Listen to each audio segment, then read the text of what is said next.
Huzzah and welcome to Beyond the Gates, an Ohio Renaissance Fair production. On this show, you will hear from all your favorite members of Streetcast, vendors, and stage shows. We will hear wonderful stories from years past and find out who are the people who make the fair as magical as it is. So please, join us and enjoy Beyond the Gates. Hello, everyone, and welcome to Season 2 of Beyond the Gates. Before we get started with the very first episode of this season, I just wanted to take a moment and say thank you so much to all the listeners out there who have been enjoying the show during the off season. Seeing all the support has really meant a lot to me. When I was getting this show together and getting ready to start for Season 2, I started to look at all the numbers, and the support for the show is very much out there, and I greatly appreciate it.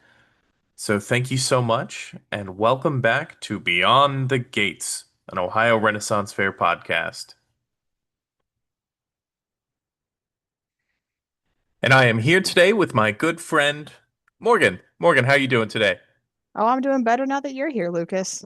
Oh, that sounds like something I would say. Exactly. Well, what do they say? Imitating. Imitating is the most best way of flattery or something like that. Isn't that what they say? I think you're looking for imitation is the sincerest form of flattery. Hey, there it is. There it is. That was a big word for me to say, and I'm glad that you thought of it. However, I was going to say more like the quote from Fairly Odd Parents, we are two halves of one whole idiot. I appreciate that. I agree with that. So Morgan, thank you for coming on the show and being the first person that's going to be interviewed for season 2 of Beyond the Gates. Thank you for having me. I'm honored to be here. Yeah. Well, I appreciate you taking time out of your week and coming on. Of course. So, how long have you been a part of the fair? This will be my seventh season on the Streetcast. You started, what year would that have been? I started in 2019, and that was the year of the 30th anniversary of the fair. Okay. Okay. So, how was the fair kind of right around the COVID time? Well, my very first season, 2019, was great. Cast was a lot smaller. It was still big comparatively to years prior. We had about, I want to say, 80 to 90 people on cast at the time. Um, but I had no point of reference for beyond that because it was my first year. But it was a great time, and then COVID happened, and thankfully, I think the fair has mostly recovered, and we're back to mostly normal now. A few things we don't do anymore, but I don't know if that's totally COVID blamed or not. So since you've been a part of Fair for 7 years, what characters have you played? For my very first year, I was the village innkeeper. I am a sucker for a good pun, so my name was Marjorie Stagger, owner and operator of the Stagger Inn. She was fun. She was just a little peasant character that I put a little bit of life into, but shortly after that, I started playing Countess Elizabeth Bathory, Hungarian noblewoman, rumored serial killer, and foreign ambassador to Her Majesty Queen Elizabeth. And I played her for 5 years after. That is, I mean, I've only been a part of court, and so that's where we became friends and had, I would say, daily interactions. Mhm. For most of the day, honestly, because I didn't do much out of. I mean, you've done fight. Yes, I only ever got away from you Uh, when I could go swing a sword. Yes. yeah, that's true. That's true.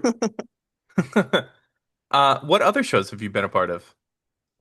I mostly have done chess match and Queen's Progress. I did 1 year in dance, which was fun. It was a lot though because you go out and do a whole dance show in full sun on the chess field, and then immediately have to do chess right after on the chess field. So that was a lot. So I have not yet gone back to dance. I have aspirations to go back at some point, but have not yet. Since you've spent the most of your time on court, could you explain to maybe the new listeners out there what a daily life on court is like for somebody who's a in the court guild? Sure. Well, we're the people that get to walk around with the queen and look fancy and have money and flaunt our wealth to the masses. Um, we get to wear the very big, very heavy costumes. Mine is about 10 pounds once it's all on with hoop skirts and jewelry and everything. I weighed everything at the end of last season, actually. Um, but we, uh, I think the line we hear a lot is sit still, look pretty. Um, we get to be part of we are the queen's entourage. We wave to the people, herd them in to meet the queen because mostly they're there to see Her Majesty. But yeah, we get to do court dance. We get to do the knighting ceremony. We get to sit joust. Get to play nobles. Get to play wealth. And it's a lot of fun. For those of you that aren't aware, when Morgan was talking about her peasant character, that was a character that she made up herself. But if you are part of the court guild, your characters are based upon real historical people. Could you tell us a little bit about Lady Bathory? Because I know you care a lot about her and played her with the utmost respect when you were on court. Absolutely. I first heard about Elizabeth Bathory when I was probably 13, 14 years old, little insomniatic teenager, and I saw a documentary on the Discovery Channel or something of real life vampires or people that were rumored to be vampires and whatnot, and she was featured in that. And I immediately was fascinated by her story of this woman who was accused of murdering her and torturing um, peasant girls, servant girls, other people in her castle, and then eventually had this mythos around her name where she was rumored to be a vampire. And some people argue that she is one of the inspirations for Bram Stoker's Dracula. But the truth is, she was a wealthy, powerful woman who owned a lot of land.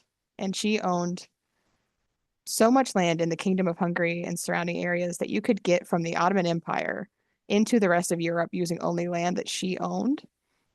So I believe it was political, politically driven or whatever, people trying to frame her for these crimes as a way to secure her lands and, most importantly, get out of paying back debts that they owed her because she was very, very wealthy.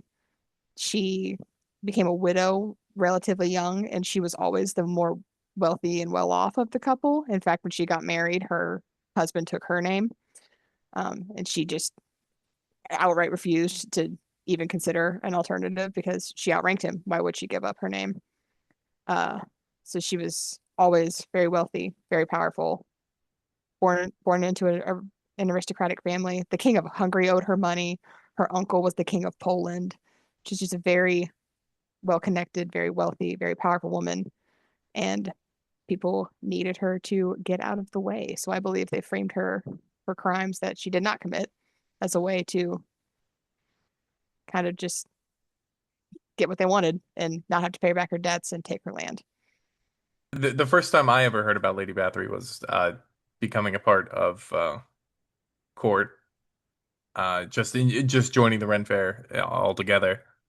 Uh, it was she was never somebody that I read about in history books or anything like that. Mhm. So I mean, the character I played, I even have a hard time finding information about him.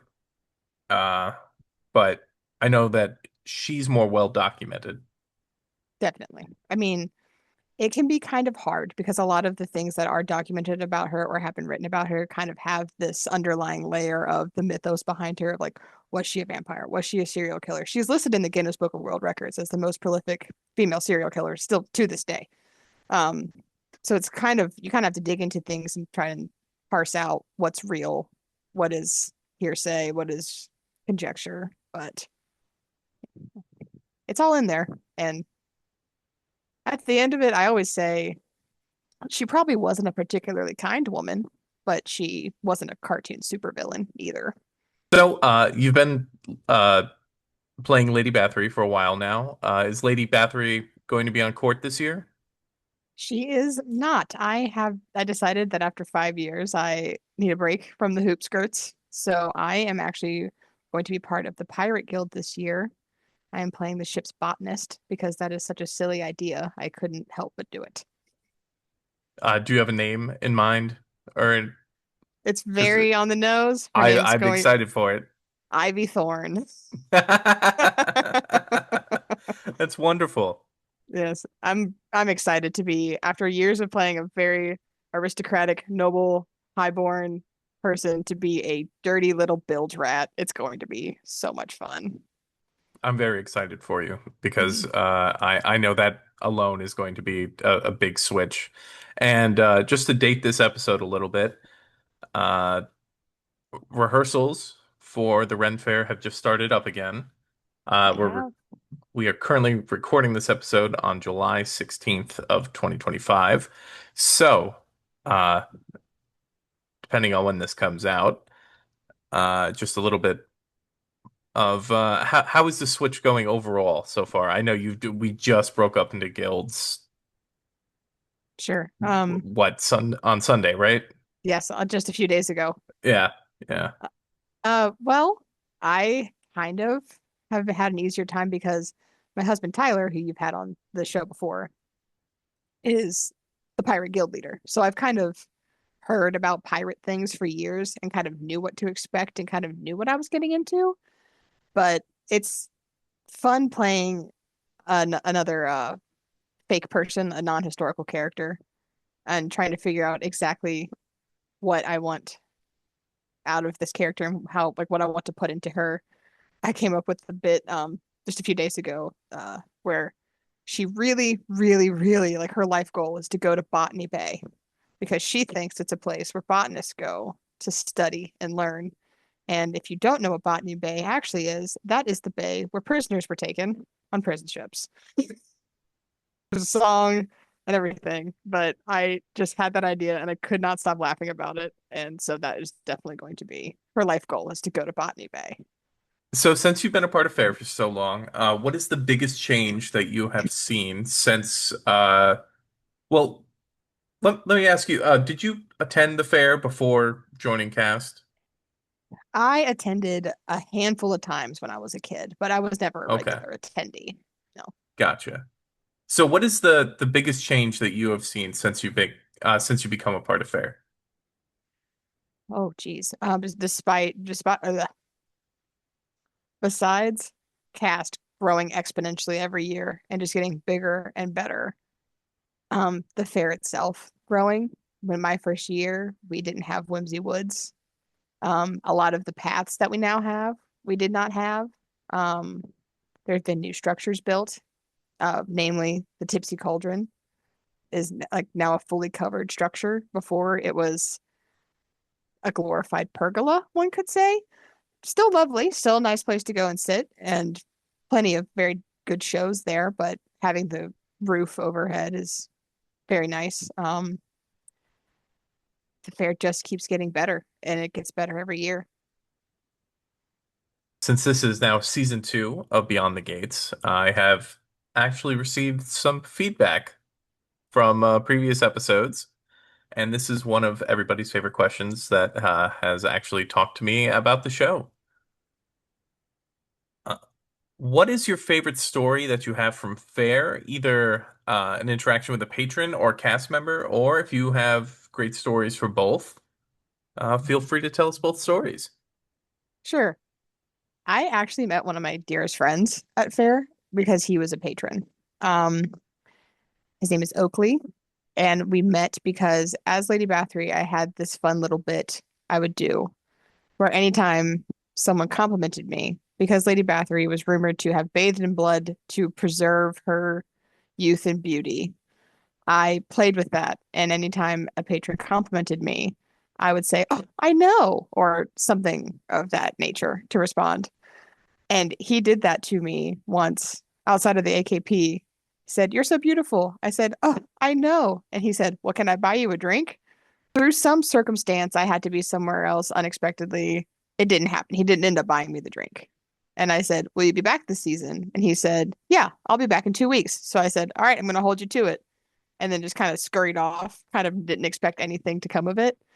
But then 2 weeks later, sure enough, he found me at the pub and said, "Hey, I still owe you that drink." So we went and got a cider together, and now I talk to him almost every day, if not weekly. Uh, he came to my wedding. And every time they come to Faire, I know his two things that he does are come to chess to scream during my fight and meet me at the pub at the end of the day for another drink, where it all started. So that's a really good patron interaction.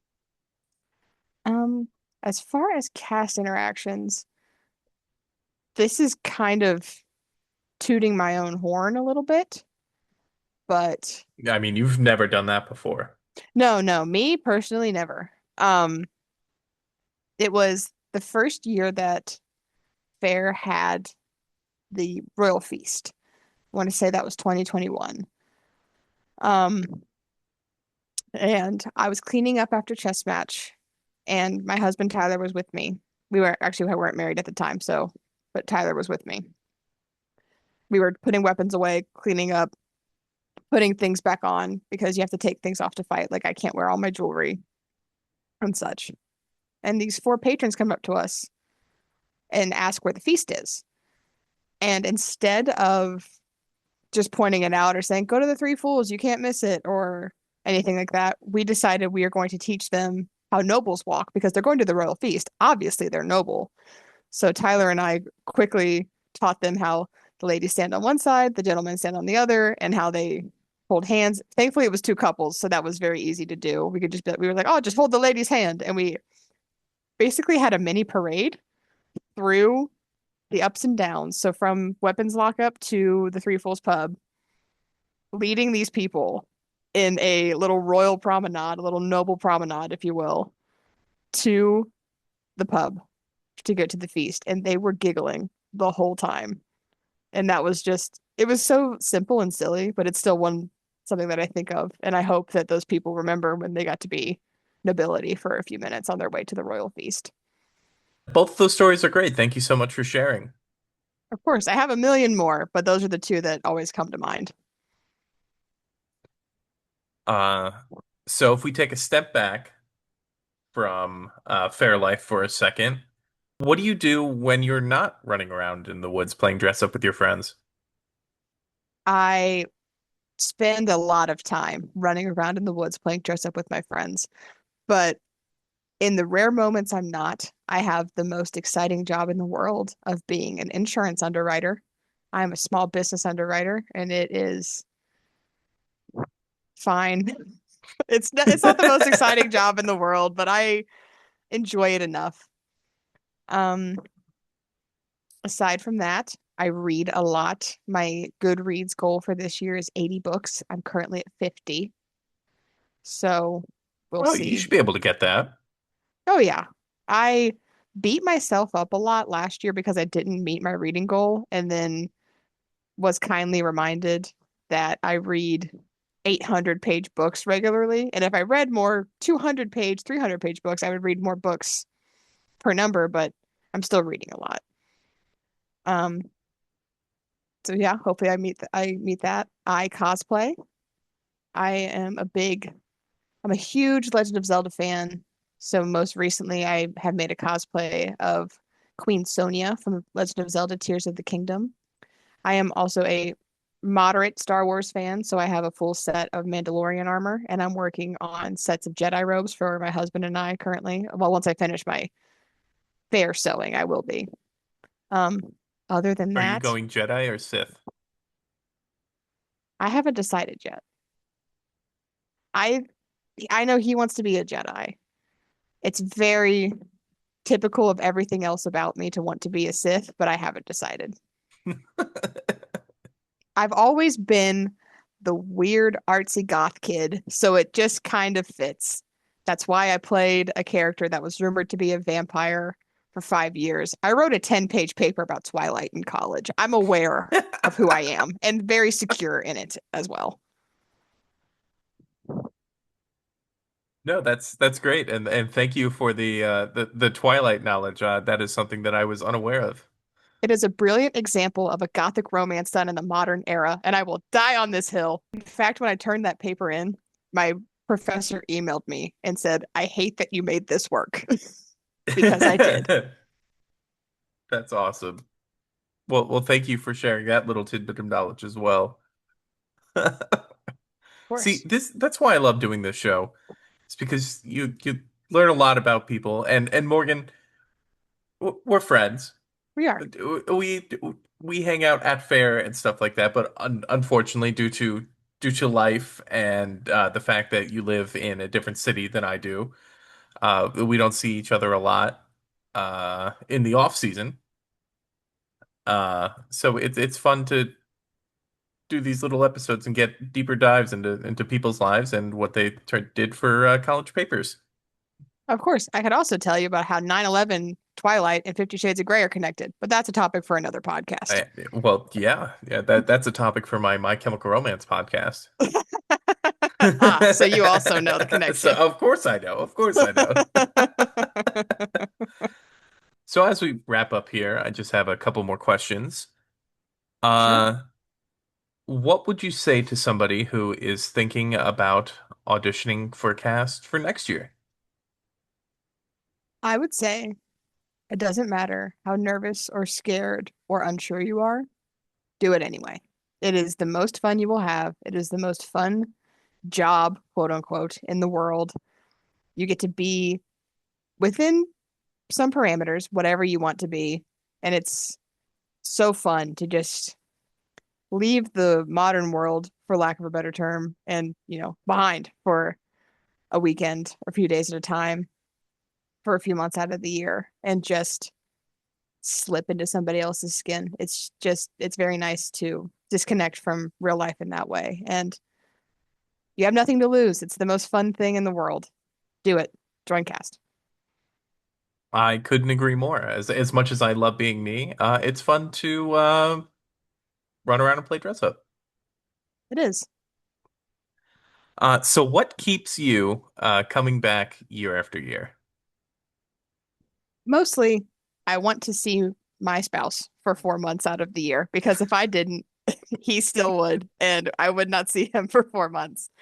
Um, Honestly, for the past however many years of playing Lady Bathory and just cast in general, it has the thing that kept me coming back was that getting to be somebody else. I get to be someone that I'm usually not because Lady Bathory is obsessed with herself and thinks she's the most beautiful woman in the world.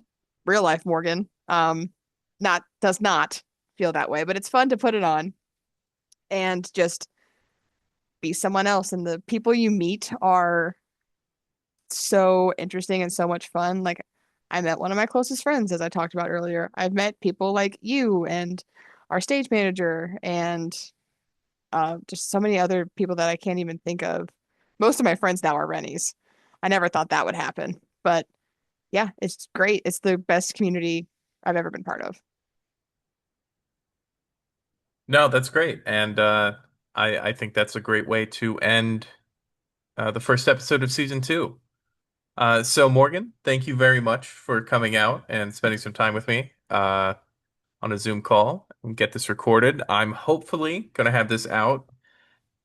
So again, dating this show, we're recording on July 16th, but I'm aiming to have this out for the first weekend in August. So, well, Morgan, thank you I'm gonna very hold you to much. that.